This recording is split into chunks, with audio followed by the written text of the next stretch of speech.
Удивительное дело, наша северная страна, знающая об ароматических смесях только, наверное, из индийского кино, стала в последнее время их массовым потребителем.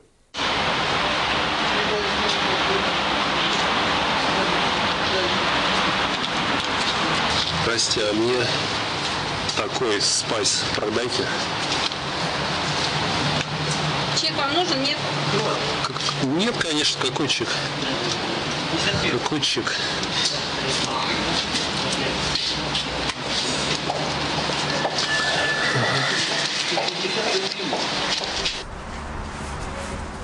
А где эти смеси-то? Так, здравствуйте. Здравствуйте. Вы это продали сейчас? Да? Знаете, что это такое? Я продавец. А что это такое, знаете? Не знаете? Что вы сказали? Ловкие дельцы обманули чиновников. Представленные для сертификации бумаги свидетельствовали о том, что это не курительные смеси, а всего лишь благовония. Да, я благовония вот эти продаю. Благовония продаете? А то, что их курят? Через несколько месяцев Роспотребнадзор, который и выдавал разрешение, опомнился и опубликовал циркуляры с запрещением продажи смеси сальвия, белым, голубым лотосом и так далее. Но было поздно.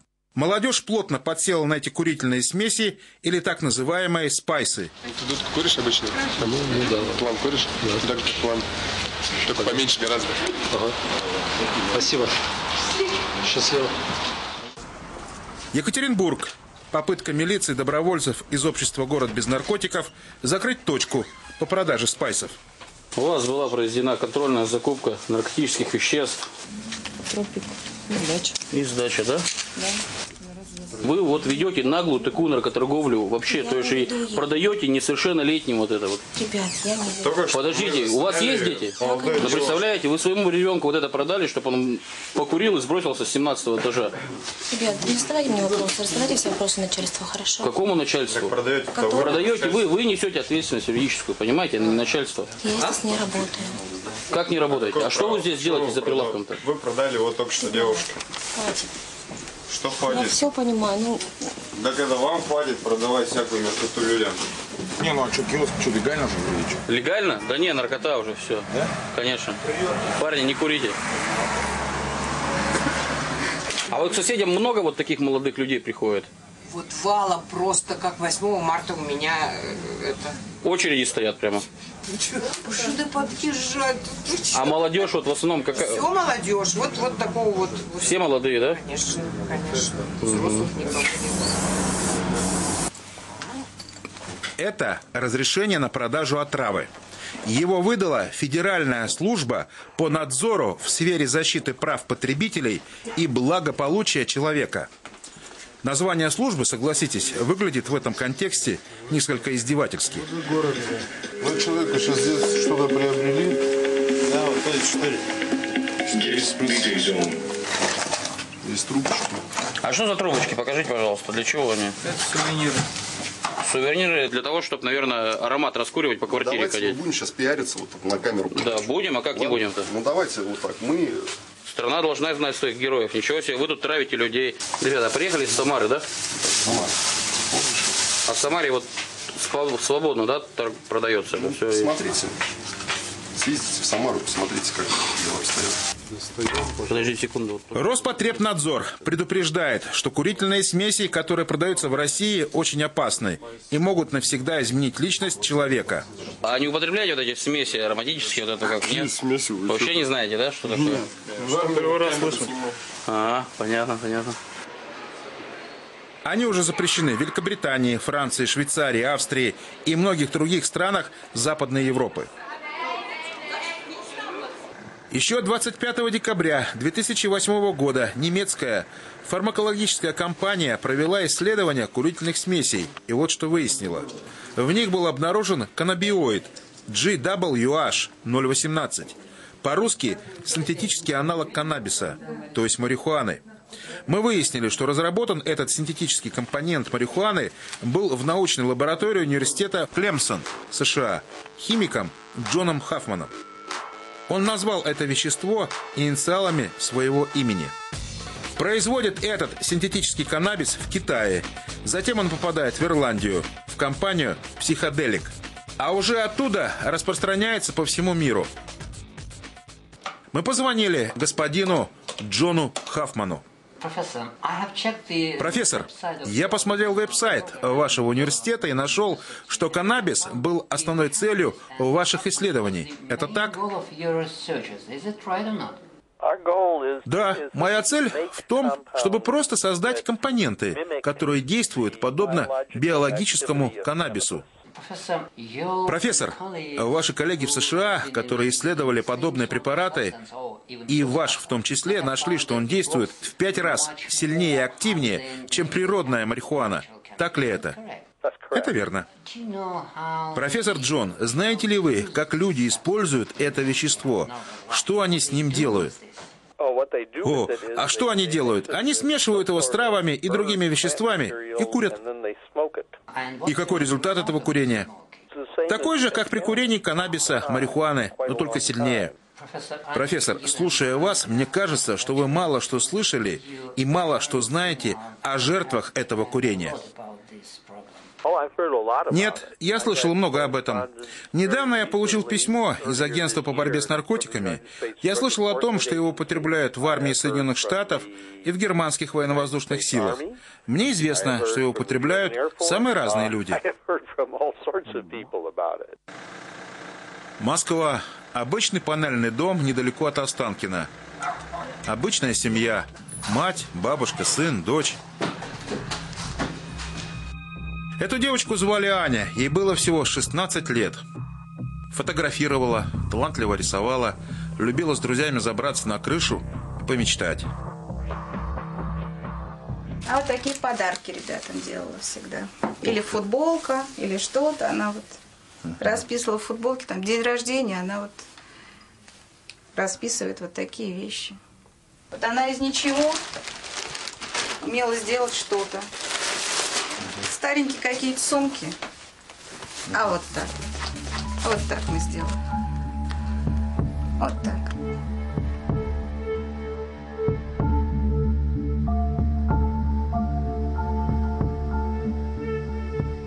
Это все ее грамоты, которые она получала. Победитель муниципального этапа Всероссийской олимпиады по технологии. А это что, приз? Да, это вот городской конкурс «Виктория». Это все за рисование, это все рисование, и она занималась декоративно-прикладным творчеством. Да здесь можно вон, школа, слушайте, начальная 16 лет школа. столько... Да это еще не все, сколько в школе осталось. Вот это все вот.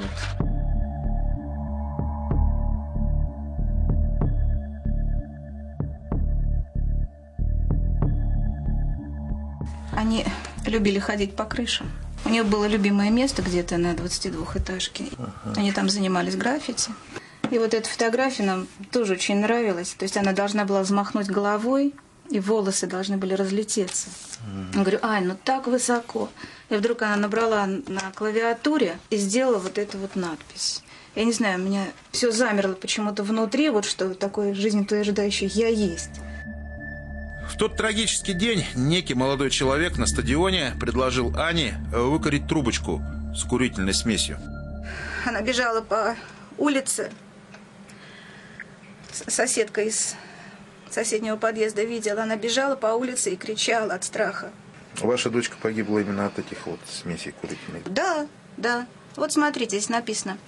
Когда предсмертный крик добычи смешивается с твоим торжествующим рыком, а по дороге в пещеру было важно не стать добычей самому. И вот уже ты сам, бросив таким трудом добытую еду, бежишь, обливаясь липким потом страха, а за тобой несется огромный зверь, который решил тебя сегодня пообедать.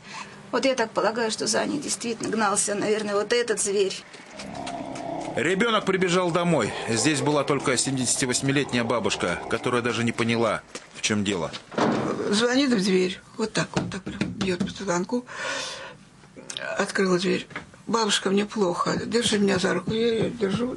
Она быстро разделась, легла навзничь, как стала визжать. Бабушка, прости меня. Вот так в меня вцепилась. Прости меня. Я говорю, ну за что? Что случилось? Где ты была? Она говорит, вот Влад дал покурить. Влад и Егор еще какой-то. покурить травку. И опять она и тут же в меня вцепилась. Мне не то, что... Вот следы у вас остались. Да, не то, что царапать меня стало, а вот так вот, прям когтями. Такая сила, что ли, у нее была. Вцепилась. И за уши везде меня стало вот так. Не знаю даже что. Потом, видно, меня оттолкнуло, я туда упала, она рванулась к двери.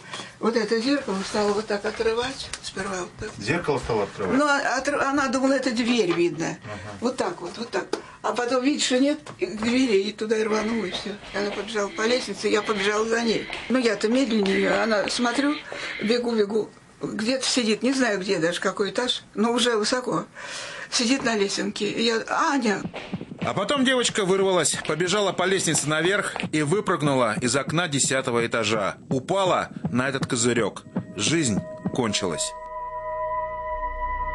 Мы рассказали эту историю американскому ученому, изобретателю синтетической марихуаны Джону Хаффману и спросили его, ему не жалко эту русскую девочку? Я сделал это, но не отвечая за неверное его употребление. Это не из-за меня, а из-за того, что кто-то неправильно использует то, что мы изобрели. Никто не отвечает за идиотское поведение конкретного человека. Профессор, я вижу, что вы не чувствуете ответственности за то, что выпустили дьявола. Нет, я не чувствую. Если кто-либо из членов вашей семьи, дети или внуки, вот человек пожилой видно, использует или пострадает от этого вещества, что тогда будет? Я все равно не буду чувствовать никакой ответственности за идиотское поведение людей. Я имею в виду, что каждый должен сам отвечать за свое поведение.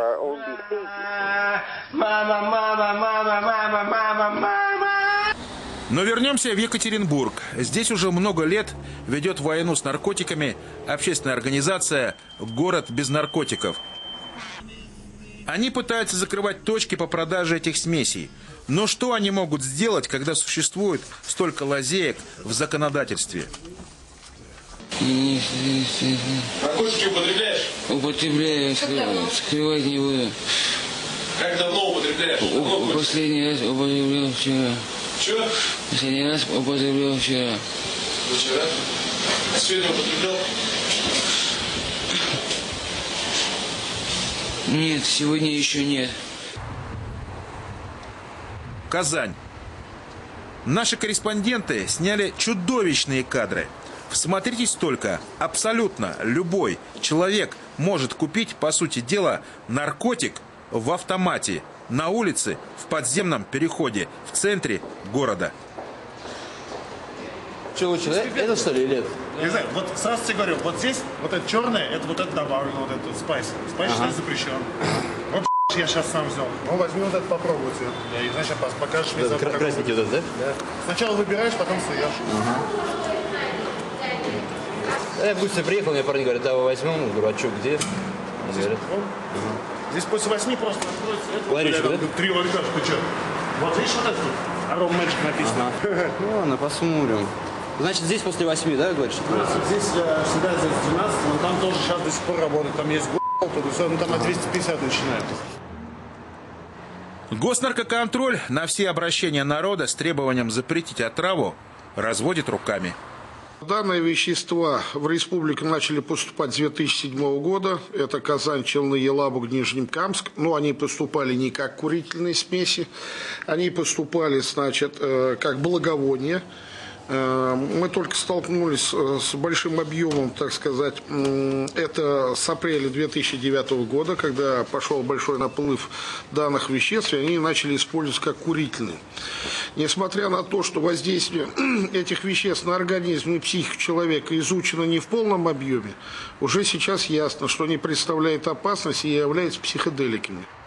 Гораздо более важная задача, на мой взгляд, для нас с вами – это работать с обществом, работать с молодежью и разъяснять вредность употребления любого рода психотропных веществ, негативно влияющих на здоровье. Вот уйдут спайсы, у меня нет никакого сомнения, что появятся какие-то новые вещества.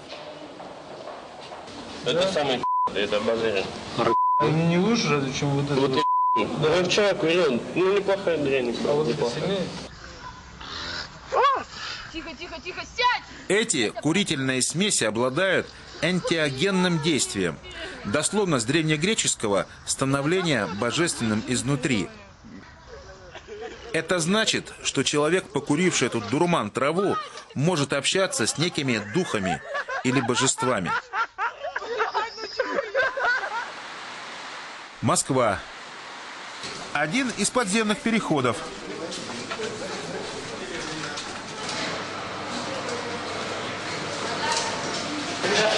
Давайте. Надоело, да, уже? Ну, понятно. Ну... Мне 50 рублей, мальчики, дайте, пожалуйста. А сколько она? 450? Новиночка, да, взяли? Новинка, говорят? Есть, это Папа, мне принесите, пожалуйста, бумажечку. А вообще соответствует, откуда везут это или нет? Или это вообще может быть... Соответственно, да? 100%.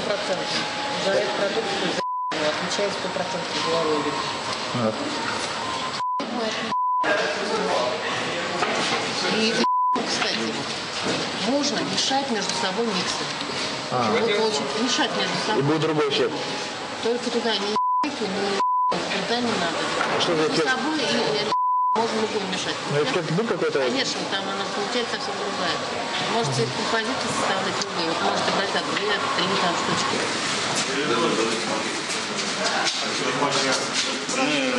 Здравствуйте, барышня. Здравствуйте. Вы знаете, что вы продаете наркотические средства?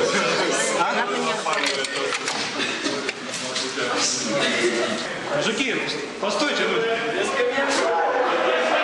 Постойте секундочку, раз побежали.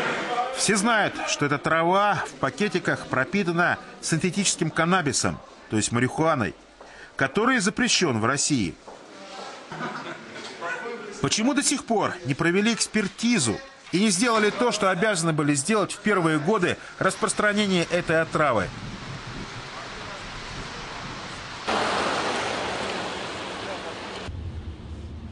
Уже сейчас наиболее активные люди, граждане, не дожидаясь, когда начнет действовать государство, пытаются остановить стремительное продвижение наркотиков-спайсов. Башкирия. Группа энтузиастов на автобусе разъезжает по городу Салават. Наркотики не должны продаваться в общественных местах. Нет, в торговых сетях вещи, которые убивают, продаваться не должны. Внимание! Здесь продают курительные смеси, такие как спайс. Будьте осторожны. Наркотикам не место на прилавке. Здравствуйте. Вы торгуете спайсом? Скажите, пожалуйста, вы знаете, что спайс относится к психоактивным веществам, которые схожи с наркотиками? Вы понимаете, что вы торгуете смертью? Уже у наркодиспансера возникает вопрос относительно курительных смесей, так как там есть вещество GVH-18, оно является одурманивающим, и оно сильно влияет на нервную систему. Молодежь любит экспериментировать. Шаговая доступность покупки, ее легальность, относительно низкая цена, привлекательная упаковка. Почему бы и не попробовать? Мы спросили у продавца, что это такое. Она сказала, что это благовоние, чтобы распространять по комнате. И намекнула нам, что типа их можно курить, и вы не пожалеете. Вот только результат может быть страшным. После этого мы стали курить этот наркотик, довольно часто, раза 2-3 в неделю.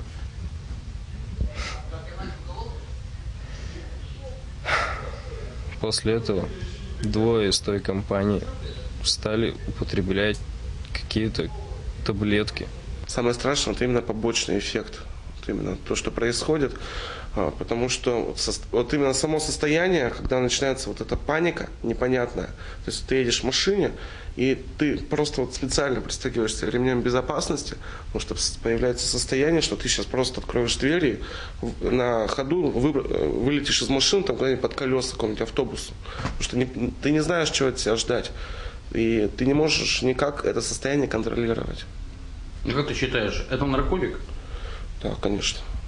Но по большому счету, да, можно так рассматривать любой какой-то препарат, который вызывает определенную интоксикацию, да, то есть что-то там блокируется в головном мозгу, да, любой такой препарат психотропный, это в любом случае наркотик. А там легальный он, нелегальный, это уже другой вопрос, но он в любом случае наркотик, и притом, я бы сказал, такой грязный наркотик. Через 2 месяца после этого 3 из тех моих друзей, с которыми я тогда был, начали колоться героином. После этого я рассказал все это маме, и мы решили, что мне лучше пройти реабилитацию. Теперь я тут. Я хочу сделать вывод. Типа желать всем, вообще всем людям, не употребляйте наркотики. Это зло. Слушайтесь своих родителей. Вот что